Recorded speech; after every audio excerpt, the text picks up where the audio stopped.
Hi guys, magandang araw po sa inyong lahat.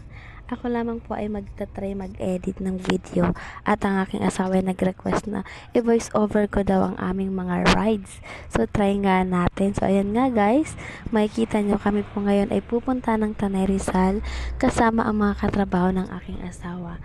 So ayan po, makikita nyo ang gaganda ng mga daan at meron ding mga hazel. Yan po. At eto pa guys, may pailog pa. Ito talaga ang nakaagaw ng atensyon namin pagdating namin dito. Dahil, tingnan mo guys, so kailangan pa namin itawid ang motor namin sa kabilang pangpang. O, diba, nakakatakot. So, ayun nga, nag-iisip kaming lahat dito kung isasakay ba namin yung motor namin dito sa balsa o hindi. Kasi sobrang nakakatakot talaga. Kung makikita nyo, parang pag sinakay mo yung motor mo, oh my God, talaga bang kaya ng balsang to yung mga motor? So yun, wala kaming nagawa.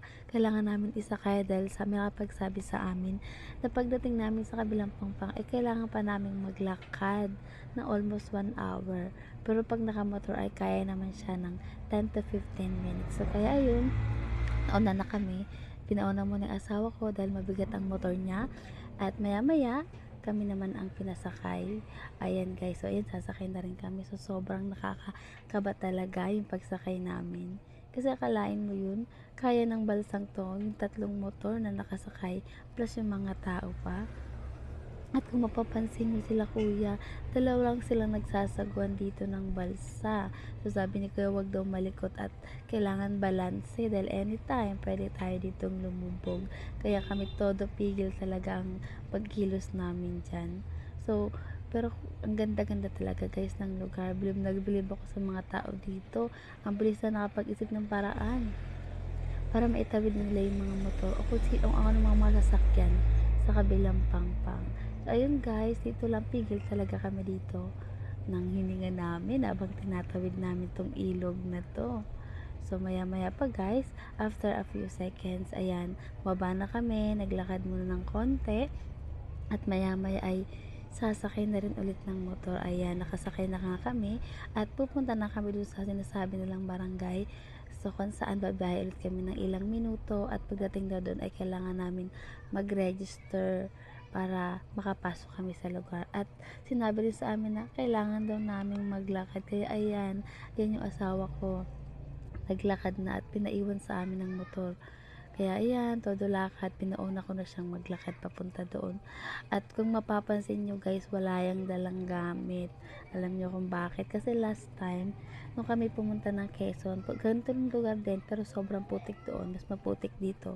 Ay bay, nagkadulas-dulas yan. At lahat ng mga dala namin gamit at mga damit ay sobrang basa, sobrang putik. Wala talaga kami nasuot pa uwi. Ayun, umuwi kami ng sobrang basa. Kaya sabi ko sa kanya, ako na ang magdadala, mauna ka na. Di bali na akong mahirapan magdala kaysa wala na naman tayong maisuot pa uwi. So, ayan nga guys, maglakad-lakad lang siya. Lakad lang, ako naman ay nakipagchismisan lang kay ating tourist guide. Pero guys, ay naku, nakakasamang loob to si ate tourist guide. Eh, pwede naman palang ipasok ang motor dito. Eh, pinaglakad pa kami. O talaga ate, pinahirapan mo kami maglakad. Pero okay lang, worth it naman yung paglalakad dahil napakaganda ng view. At ang pagdating pa namin dito ay sobrang napawi ang pagod namin. Sobra talagang nakaka-relax yung lugar guys.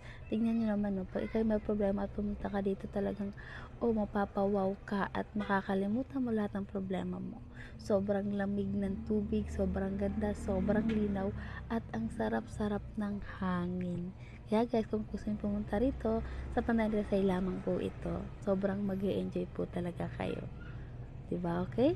So, yun lamang guys. Maraming salamat. Susunod pong mga video natin. Bye!